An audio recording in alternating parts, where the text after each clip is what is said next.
Be thou my vision, O Lord of my heart.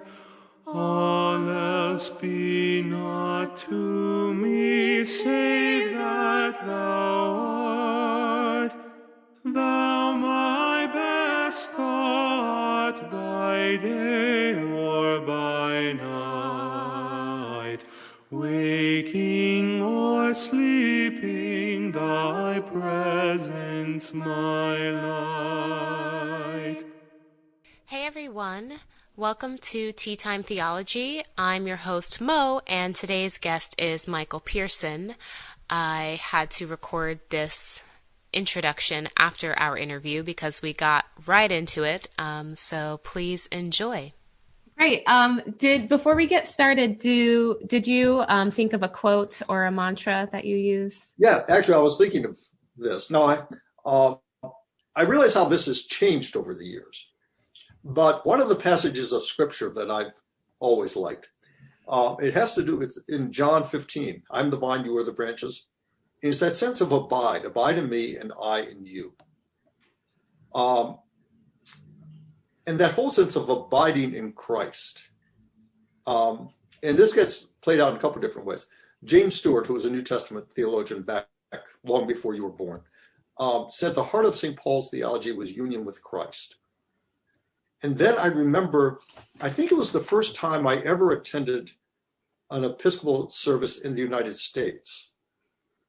And it was back in 1973. I was at Princeton Seminary. And this was at Trinity Church, right across the street from the seminary. And they used the 28 Book of Common Prayer for that service because they didn't have the new prayer book at that time. It was all in transition. And I so remember the phrase that we may evermore dwell in him and he in us. And it appears twice, once in the Eucharistic prayer itself and then something called the prayer of humble access. But it all spoke about that sense of union or sharing in the life of Christ. And so I have to say that's the thing that I think about all the time. And in some way, I think is at the heart of my spirituality. And how that gets lived out. Because not only does it talk about your relationship with Christ, but if other people are part of that same body, then it also talks about your relationship to other people. Even things like the Lord's Prayer, our Father. Well, who are you referring to when you say our Father? You can imagine it as you and Jesus is. So you and Jesus are standing side by side. And he says, join me, let us say our Father. Or you think about walking down the streets of Providence and you say the Lord's Prayer, our Father, then it becomes everybody around you, your common humanity. Or all of us together, Jesus and you and your neighbor and the universal church, we say our Father. So that whole sense of union with Christ and sharing, abiding in Christ is kind of, I'm not sure that's a mantra, but it's at least an image that really I think is at the heart of my spiritual life right now. That's beautiful. And so let's give the listeners a little bit of background on who you are. Okay. Why don't you tell us about, what led you to the church and how you became a priest? Okay.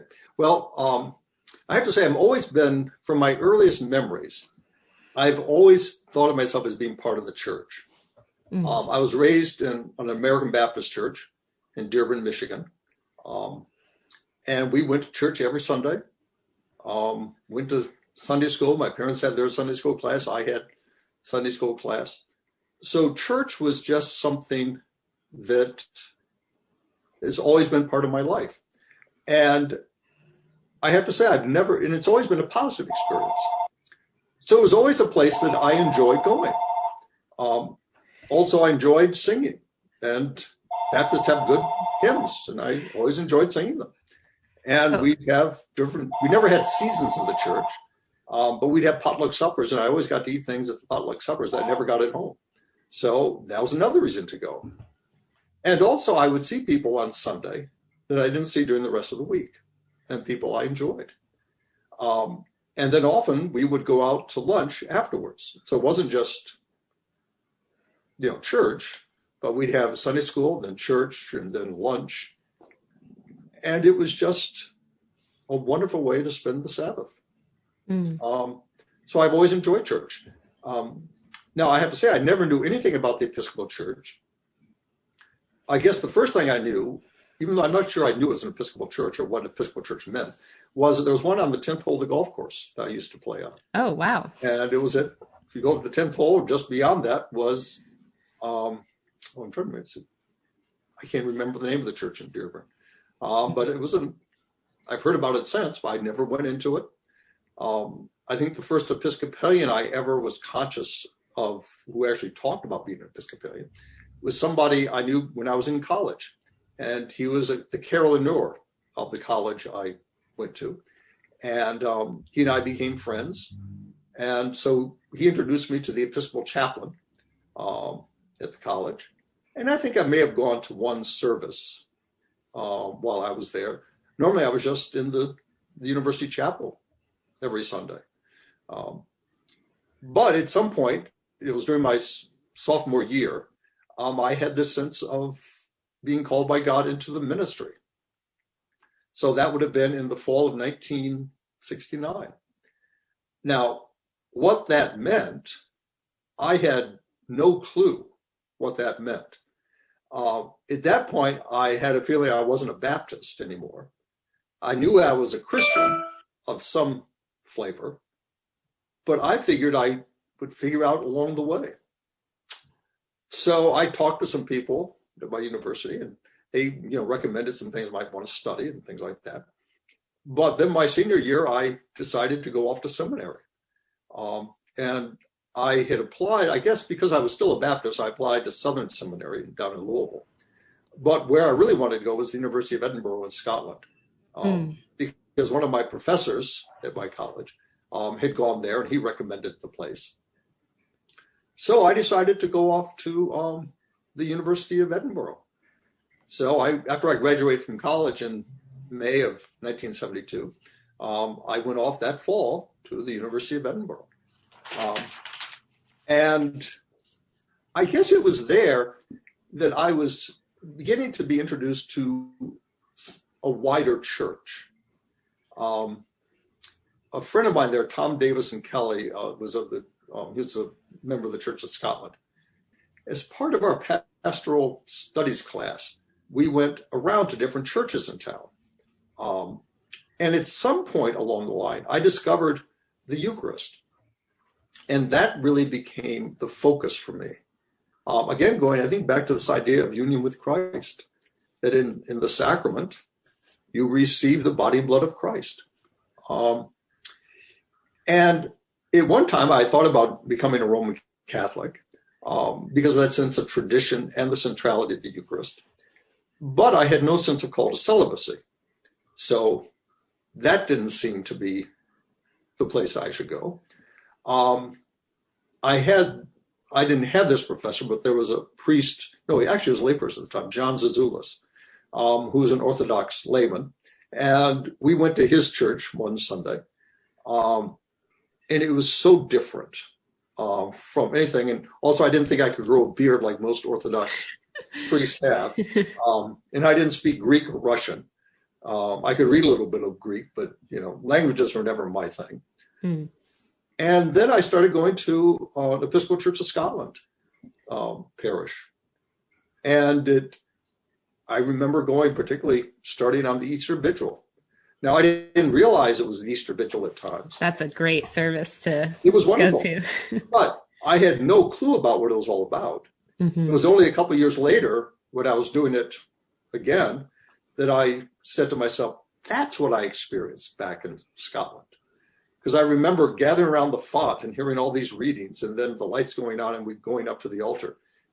But I had no clue at the time what this was all about, the deeper significance of all of this. So in some ways, I was like that stranger coming through the doors and realizing that you liked something, but you really couldn't articulate what exactly it was that you were experiencing. And there was a part of me which I have to say I loved Edinburgh. It's one of the most beautiful cities in the world. I haven't gone back as many times as I'd like to. But in many ways, it set me off on a different course because it's really there that I discovered the Episcopal Church. So I transferred back to Princeton Seminary. So I started there in the fall of 1973 and started going to Trinity Church, which was right across the street from the seminary.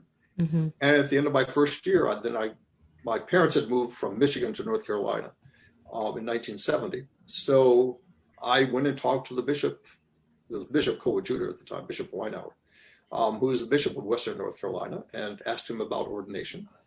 And he said, fine. He knew some of the people that I knew at Princeton and different places. He said, finish at Princeton and then take a year off, and then you can go up to General Seminary in New York, because he had been a professor at General before he got elected bishop. So that's what I did. I finished Princeton. I was confirmed in 73. Finished Princeton in 75, then spent a year doing CPE, then was getting ready to be ordained to the diaconate in September of 1977. Oh, right. And so that used to be like a pretty common path for people seeking ordination, right? To become ordained as a deacon first. That's what you always had to do. There's no other way of doing it. I see. And is that still the case now? I think, yes. There's some discussion about whether you can be ordained straight to the priesthood or not. Or is there still what was called the transitional diaconate? Right. And There's a big debate about whether that's necessary or not. And that's another topic that you should have a group discussion of that, because there are some people who feel very strongly that the transitional diaconate is not really important. I happen to be on the other side. I have to think that I still take my diaconal vocation seriously. And my vows I made at that point seriously. But that's another whole discussion. Totally. Don't get started tonight. Totally. Well, I think, whether it's called transitional deacon or not, that part of service, the bringing the church outward and to people, I think is really important. And it makes total sense to me that you say your diaconate vows are near and dear to your heart because, just based on, what I know about you and all the different parishes you've served for. And even now, you're technically retired. But we'll get on to that question. Yeah, exactly. I get the sense that you're exactly. What does that mean? So, I can see you being really intentional and taking that to heart. The deacon part of your training, which is really cool. Well, I have to say that's when I look at some of the different parishes I've been in, particularly over at the Epiphany in the West End of Providence. I don't understand how you could separate priesthood and diaconal ministry. I mean, I just don't get it. And I mean, I understand you'd be doing a lot of the same things, but I don't see how you do priesthood without servanthood. And that's my big thing. Yeah. I mean, I just don't get it. I mean, I understand liturgically you don't have to be a deacon to be a servant. I mean, all of us are called to servanthood. So, I mean, but if you use that logic, why do you even have the diaconate if baptism is your call to servanthood? But anyway, that's another whole conversation. Totally. So let's talk about your service in Rhode Island and all the different parishes you've been at. First of all, I remember the night I walked into the church. It was a Sunday night. And I remember that came up by the train. And I remember as you came into the old train station, you look up onto the hills surrounding the east side, and it just looks so neat. I remember coming to St. Stephen's, walking in the back door of the church, and the incense had just settled. The sun was coming through, just wonderful. I guess coming through because there's probably still light coming through, but it wasn't the direct sunlight. And it was just beautiful. I still remember the smell, and it felt like home.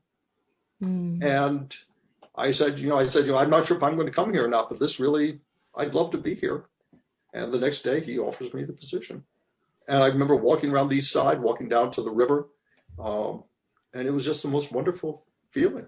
St. Stephen's, for people who don't know, is situated right like smack dab in the middle of Brown University campus. Right. So you have a lot of students and you have people from all different places in the world. But then you also have, East Siders, families. So why don't you talk a little bit about, the makeup of that congregation and what was important about services there? Well, again, liturgically, it was very much in the Catholic tradition. Mm-hmm. I mean, we had a daily Eucharist, a daily Mass. We used to do the daily offices there every day. Now, fortunately, we had enough clergy because they had the rector, myself, and then David Ames was the Episcopal chaplain at Brown. And then the financial director at Brown, Alan Maynard, was also an Episcopal priest. So there'd be four of us, and all of us took services. Mostly it was Father Merchant and myself. But Father Maynard would take a service once a week. David Ames had 2 services there. And there was, I have to say, we represented the whole breadth, or just about the whole breadth of the Episcopal Church. We had no women. But in terms of theologically, we went from a very liberal position to a fairly conservative position. And we all got along well together. And we respected, that's the thing which I have to say is we respected each other. And that's really what made it, again, such a powerful experience for me. That you could disagree about things, but you could work together because there's always something more. You might have your own personal opinions, but you're in this together. And I have to say that was, at least among the clergy, that was very important. And it brought you an openness also to people that you would meet, because you never know where people are coming from. Mm-hmm. You can come from very liberal or very conservative positions on issues. But again, it wasn't the most important thing. It's not what drew you to the parish. There was something beyond that, which I like to think was God, Jesus, whatever. And you all end up there together. And you can work together. Also, something that Livy Merchant had brought to the diocese was Curcio. And in my perspective, I have to say, from my perspective, that had a powerful impact on the whole diocese. What is that? Pardon me? What is that? Curcio? Yeah. It was a renewal weekend. It was a 4-day weekend, Thursday night through Sunday afternoon. And it was essentially, I think Curcio means a short course in Christianity. Okay. And Livy had experienced it down in Texas, and he wanted to bring it here. Now, the way it was introduced is it comes through the Catholic Church.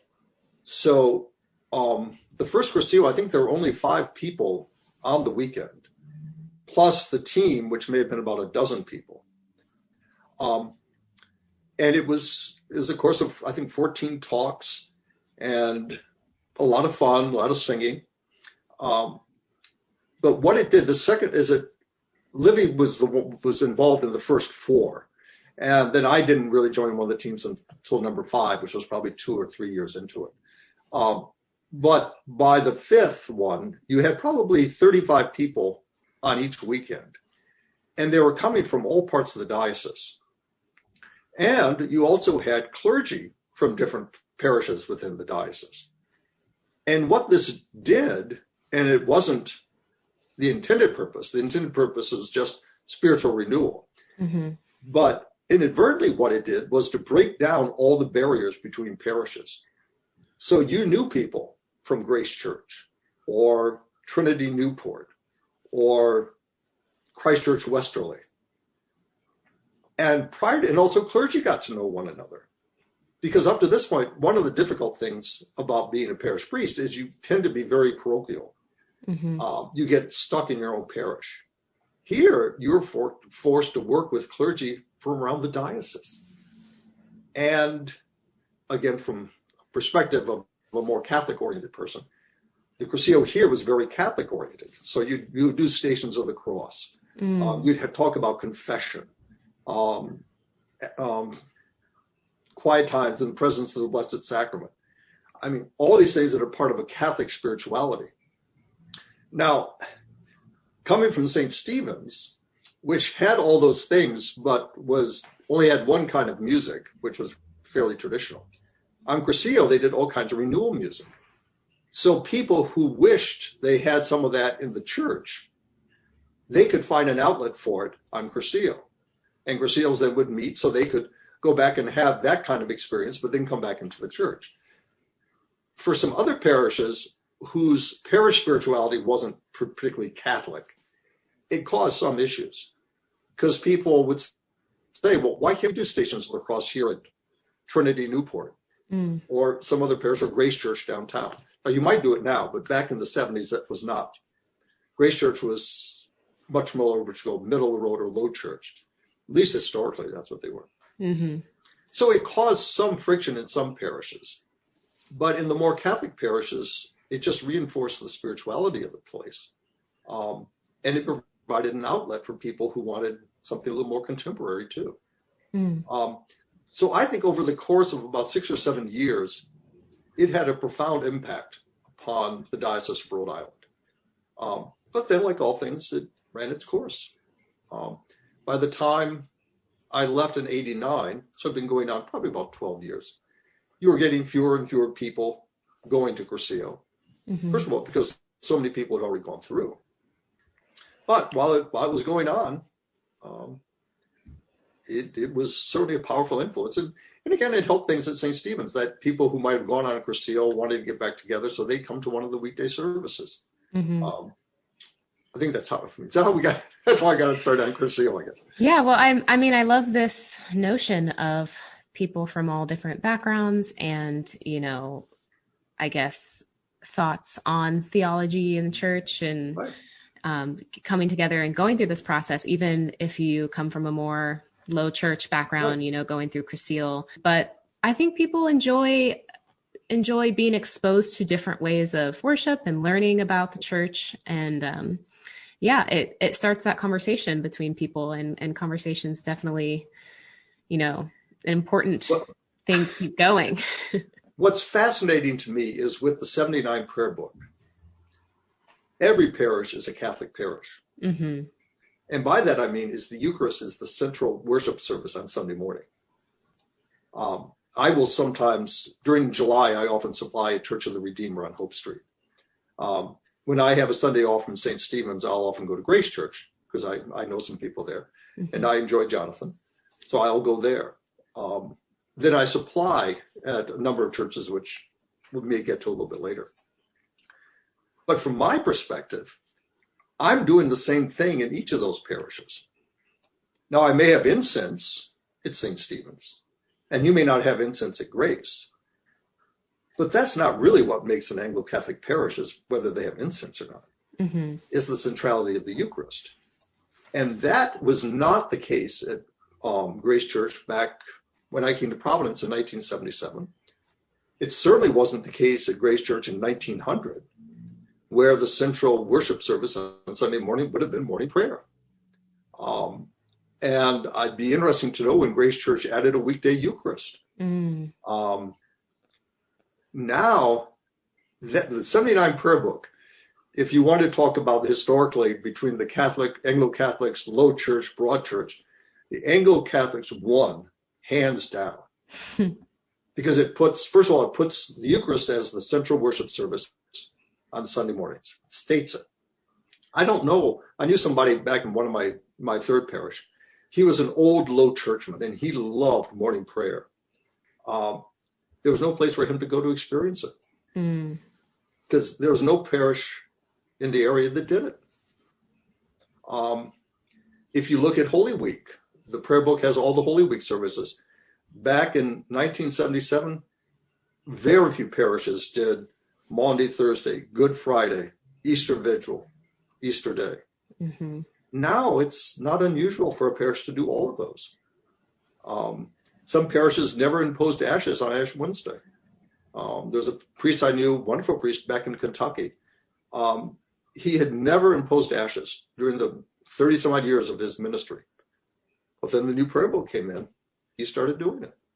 He never would have thought about himself as a Catholic Episcopalian. But he was doing stuff that somebody 50 years earlier would have called a rabid Anglo-Catholic. Eucharist every Sunday, imposing ashes, having an Easter vigil. I mean, the church has changed. Do you think it's unifying for, all those churches? I think the Book of Common Prayer is often lauded as this book that anywhere in the world you can go to an Episcopalian or an Anglican church and you can find a familiar service, and that can bring comfort and that can bring tradition and ritual. So I guess I'm wondering your thoughts on what that book did to unify all these different services. I think there can become a problem when you become strictly a Eucharistic church and it doesn't really fit your spirituality. Mm. So there's a certain sense in which I like the fact that parishes are doing morning prayer now online, or morning prayers being morning and evening prayer in Compline, some parishes. Mm-hmm. They're doing that much more often, trying to gather people.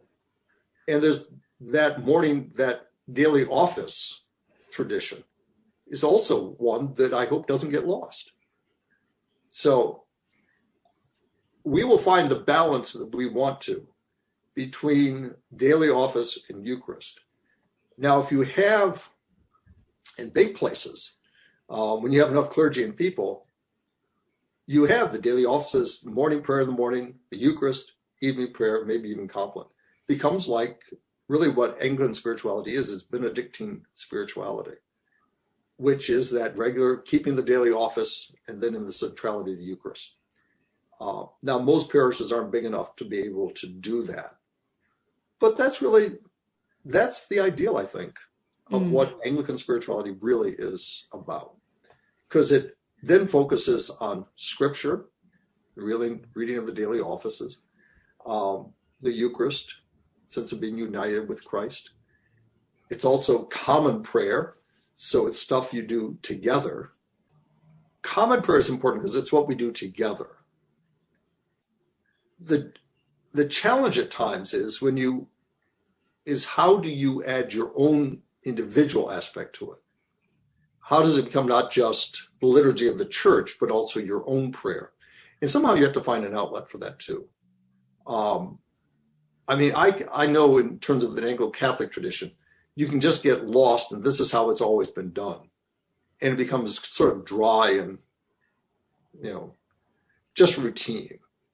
And that's a downside of having a prayer book tradition. But the other side of it is that you don't just say the words, but the words start forming you in what it's getting at. And when I use the prayer book, I'm always, maybe I shouldn't do this, but my mind will wander when I say a certain phrase or word. And even though you have to go on and continue, your mind is sort of staying on those phrases. And again, it becomes kind of a personal moment about what this faith is all about. Because, and the other thing is, it's also the faith of the church. I may get into this a little bit later, but it's not so much, I'm a priest, but I'm a priest in the church. So it's not, I have my own individual faith. I'm an individual Christian, but I have vocation to serve into something larger. And I'm a priest of the church. And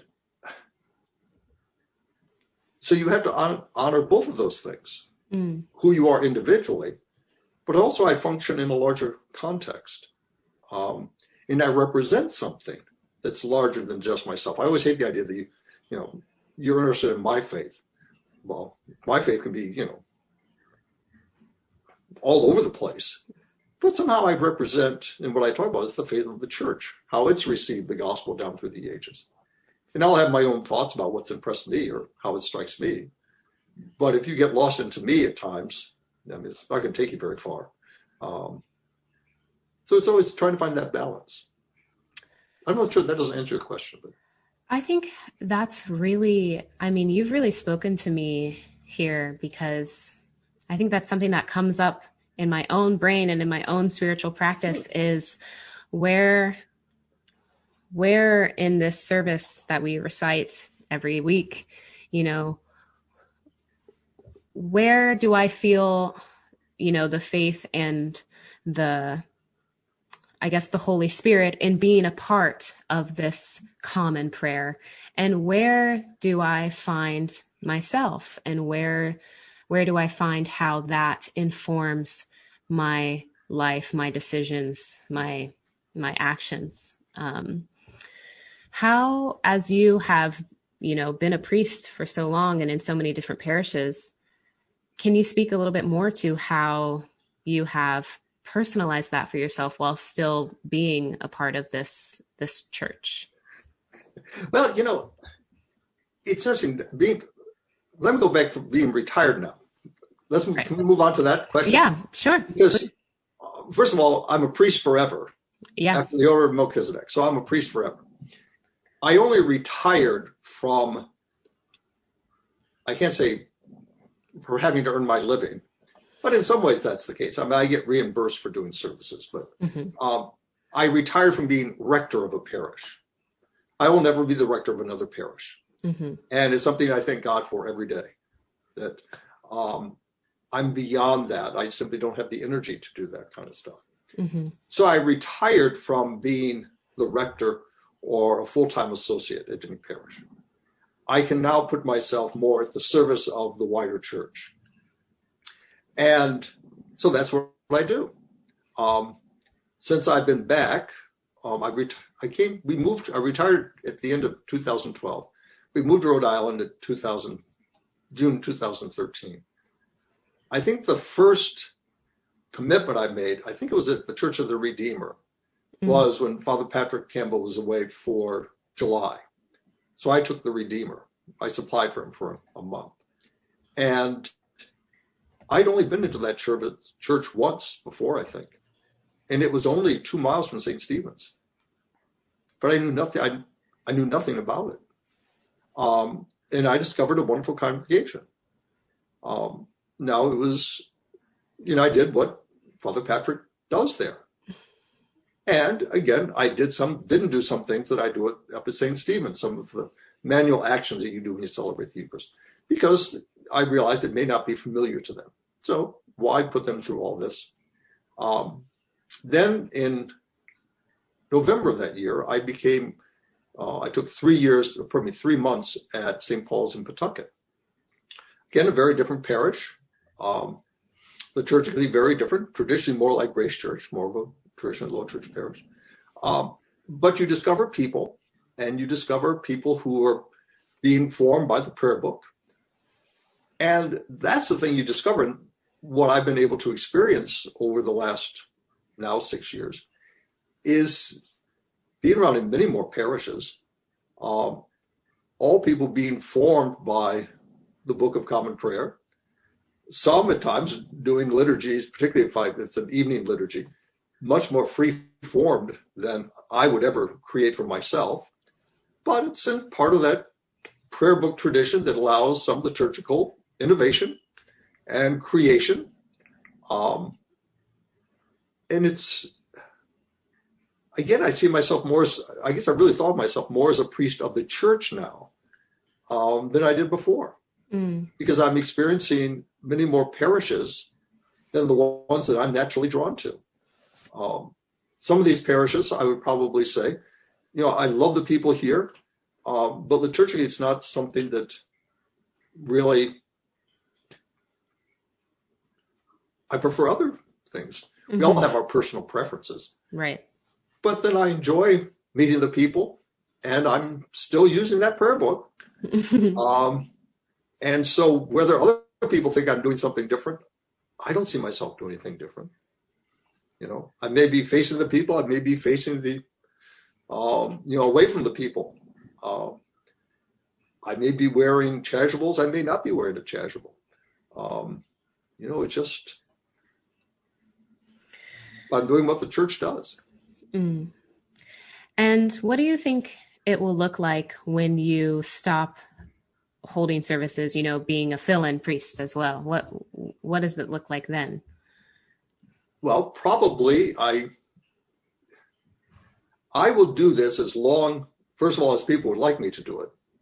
Because let me tell you, I had 2 experiences and I'll tell you about, they came at the same time, but I'll have 2 experiences.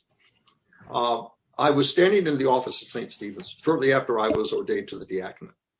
And someone was in the office who had gone through some very difficult things. They were not in good shape. And two thoughts occurred to me. The first thought was, if I ever get into trouble, I hope I have the courage to ask for help. The second thing was, I hope I know it's time to leave before people know it's time for me to leave. Now, I'm going to take that second part. The last thing I want people to do is to say, oh, Father Pearson, he stumbles up there. He's lost it. When is he going to give up? I never want to get to the point where people say, he really should stop doing this because he can't do it. Can't really do it. Mm. So, and that's would be a very sad point, but it's going to happen. I mean, you may not think about aging at your age, but at the age of 70, I do see it happening. Mm-hmm. Mm-hmm. So that time will come, or people will stop calling because they don't trust you to be there on a Sunday morning. You forget that you had a service. Don't show up. Oh, no. I mean, things like that stuff happens. Mm-hmm. Or your license is taken away and you can't drive there. Mm. I mean, that's my future. And it will happen. And I just hope that I know when it's time to stop before other people know it's time for me to stop. So when you get to that point and you're not holding services anymore, at that point, what do you think God's role in your daily life looks like? Well, I'll answer that in two ways. First of all, I remember being at the Redeemer. This was shortly after, so it had to be probably in either 2013 or 14. But I remember, I think it was after the 8 o'clock service, and there's part of the post-communion prayer is, send us forth into the world to do the work you've given us to do. Mm-hmm. And the thought occurred to me, sort of prayer, is what is the work you want me to do now? And there's always things you can do. It may not be conducting services, but there's always work you can do. So what does that look like? And just to make that part of your prayer. Also, in the ordination vows, you say you'll be a person of prayer. So, I mean, I try to do the morning prayer and compline every day. So I can do those for as long as, my hands can hold a prayer book. As long as my mind knows that it's what I'm doing is saying prayers rather than just, if I get dementia or something like that. But then I'll have limitations to what I can do. But I can always pray for people. I can always join in the church's prayer. Those things will always continue for as long as I'm on this earth. So in that sense, being a priest, I'll be a priest until either the church tells me not to be or until I die. And in part of that, I was thinking part of this is connected with where does God's role go in your daily life? There's a sense in which actually I'm freer to ask those questions now than when I was a rector of a parish. Because at times you can get so caught up in things you have to do, raising money, worry about the boiler, all the kinds of stuff that the energy you spend on running a parish. And rather than having the time to say, what does it mean for me to follow Jesus today? What does this look like? In some sense, I'm freer to do that now than I was before. And I'm enjoying it. It's also a challenge, too, because you do have more time to think about these things. Well, Michael, thank you so much for being with us today. I just had such a great time chatting with you and hearing about your experiences. So, yeah. Well, I must tell you, blessed life. And I look back actually to that Friday afternoon in New York City when I was getting ready to send off my letter to England or decided to come up for a second interview at St. Stephen's. And to think, I was privileged to serve in 5 parishes. either as curate or rector of a parish. Had lots of wonderful people, and then I feel very blessed about being Black here in Rhode Island. We're a quirky little state, but I love it, and I really love the people, love the parishes, and God has certainly blessed me richly here and during all these years of ministry. So who knows where the future will lead, but God is good. So we'll keep on going. Great. Thank you so much. Thank you. Thank you for listening to Tea Time Theology. We would like to thank our sponsor, the Episcopal Diocese of Rhode Island, and the Right Reverend Nicholas Knisley. We would like to thank Mario Aconde and Jack Zornato for the music, Taylor Wilkie and Ivy Swinsky, our producers, as well as our guest today. Follow us at Tea Time Theology on all social medias. Be thou my wisdom, and thou my true word. I ever with thee, and thou with me, Lord. Thou my great Father, thine own may I be. Thou in my dwelling and